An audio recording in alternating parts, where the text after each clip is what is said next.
I'm going to show you how to fit out a linen closet. This is the space we've got to utilise, so because it's a little bit tight, we'll be building it all outside where I've got a little bit more room and then carrying it in and putting it into position. The great part of this product is that it all comes pre-drilled and it's really easy to assemble.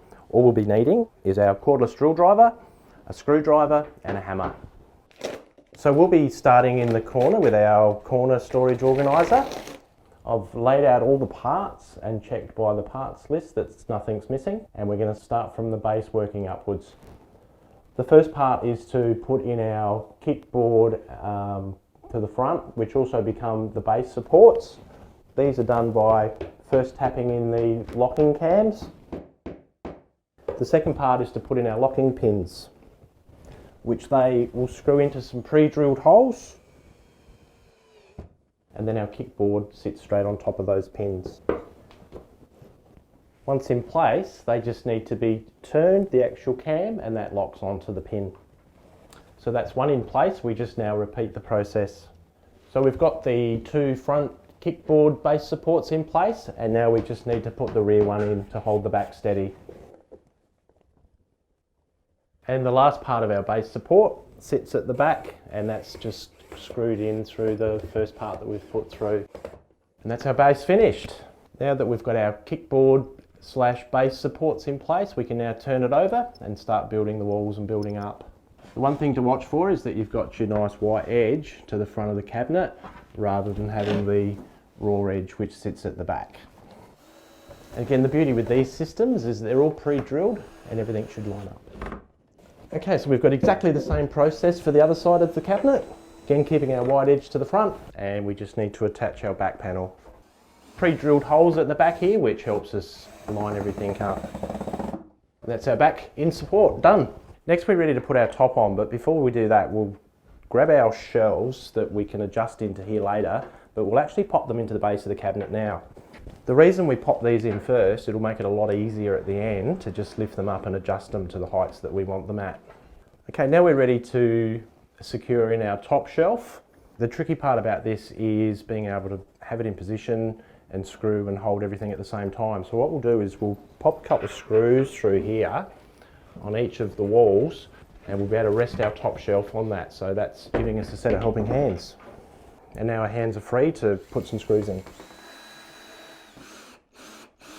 Okay, now that we've got all the screwing that needs to be done to our cabinet done, we can now pop in our adjustable shelving.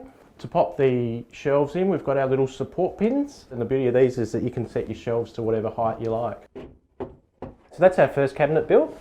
The second cabinet that sits on top of this is exactly the same and same process to follow. So the way we get that to stay on top of here is by some dowels. They're pre-drilled to a depth that you basically just tap them in gently until they stop tapping, which is about halfway of the depth of the plug.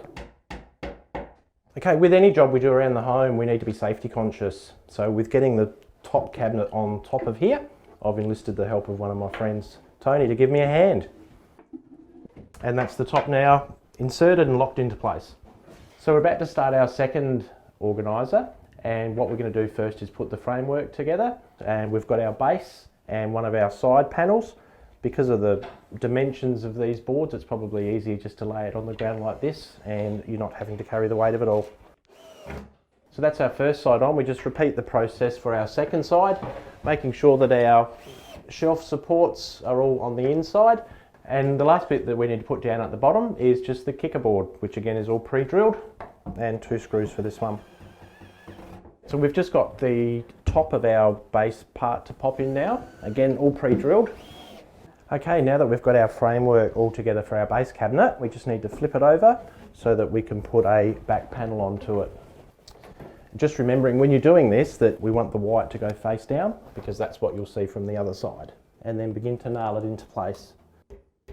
So where we're nailing into is just basically into the back of the framework, and none of those fixings will be seen at all once we've finished. So now that we've got our base cabinet together, including the backing onto it, we need to insert our dowels so that we can stick our top cabinet straight on top. With the closet, the top half is exactly the same as the bottom half, other than it doesn't have a base shelf in it. And then it's just a case of lifting it up onto the dowels that we've already put in. So just to make sure that the top's firmly down on the base, if you give it a couple of good knocks and make sure that it's all flush the whole way around, we can now push it back into position. Okay, so in the base of our cabinet we'll be putting in some drawers, and the beauty of the drawers themselves is they come pre-cut. You can just slot in your base panel, again making sure that the white is going to be facing into the drawer, and then your top flap comes over, and there's already dowels located here just for tapping straight in. Just like that. We now need to put on our runners.